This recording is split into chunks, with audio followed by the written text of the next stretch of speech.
Craig, we're 1 month out from the Stanley Cup playoffs. Still a ton of uncertainty as to who gets in and what the seeds will be, but you've looked into the future a little bit and identified 3 stories of consequence you'll be watching from now right through to the first round. You're starting with the Habs playoff chase. Why? Is there a better place for playoff hockey than Montreal? The answer is an emphatic no. There's other places that come close. No arena, no environment is better than playoff hockey in Montreal. There was no fans in 2021 for the most part. 2017 was the last time, Glenn, that they had full fans in the building. You see the excitement with this team and how it's generated through the fan base right through the province. It's an exciting time. Well, take that and multiply it by 10 times if you think about the playoffs in Montreal. It's always exciting in Montreal when the playoffs are on there. It's always good when the Montreal Canadiens are back, and they might be a little bit earlier back into the playoffs than anybody would have thought, but it doesn't make it any less exciting. What I would say is this: all signs for them in the playoffs point to them playing to the Washington Capitals. Maybe they'd be hoping for a 2010 redux. Yeah, I don't know if Jaro Halak is walking through that door, but definitely, the Habs will have that mentality, nothing to lose, and just it would be a great atmosphere to see. And more Canadian teams in the playoffs, the better, right? Let's head west for the second story that you've picked. And despite the fact we're still a month out from the playoffs, there's one potential matchup in the Central that's already jumping off the page to you. Yeah, the Colorado Avalanche and the Dallas Stars. I mean, when you think about leading up to the trade deadline and at the deadline, it was an arms race. The Avalanche loading up, the Dallas Stars loading up, and now they're on a collision course. You think about these two teams, serious Stanley Cup contenders, Glenn. One of them's out in the first round of the playoffs.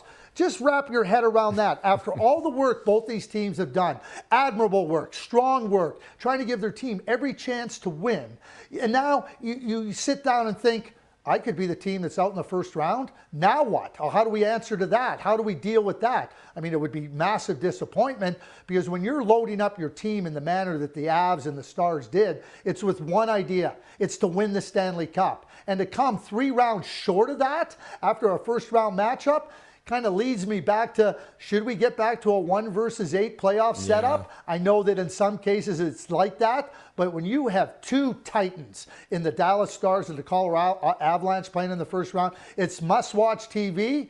And there's certainly going to be massive disappointment on one side, and maybe a beat-up team moving into the second round, and maybe their chances are a little bit hindered because of that first-round matchup as well. Yeah, it's a cruel situation, but we've seen this story before almost every year, as you mentioned, and then teams are arguing again to bring back that 1 versus 8. All right, how about the third storyline you've picked out? It might surprise some people, and it's all about faith. Specifically, how much faith do you have in the Edmonton Oilers? Okay, we're going to rewind to the beginning of the season when I picked the Edmonton Oilers as a Stanley Cup favorite and felt that they could win the Stanley Cup this year. That's what I said. I did it. It's all there. Anybody can look back on it. Not now. My faith is diminished. In fact, my faith is diminished to the point where I think they're potential first-round fodder. Their game and their play has been sporadic since the Four Nations face-off, but it started before that. And I look at a team that I don't see anywhere near as good as the team that played in Game 7 last year in the Stanley Cup Final versus the Florida Panthers. I know they have McDavid. I know they have Draisaitl. I know they're massive difference makers, and you can never underestimate them. But I no longer have the faith in the Edmonton Oilers as a Stanley Cup contender. I simply don't see them as having a good enough team, a deep enough team, a fast enough team to beat the better teams in the Western Conference. So call it a crisis of faith, call it a lack of faith, but my faith in the Edmonton Oilers as Stanley Cup contenders is just about vanished. Yeah, and you mentioned potential first-round fodder. If they face LA again, I think the Kings are the best team that nobody's really talking about in the whole league. They're the best home team record-wise, and yeah, that could be a dangerous matchup once again for Edmonton. But they have 14 games, Craig, in the regular season to convince you otherwise, including 2 against first-place Winnipeg. They'll also be tested against Dallas, Vegas, and those LA Kings. They're playing twice down the stretch.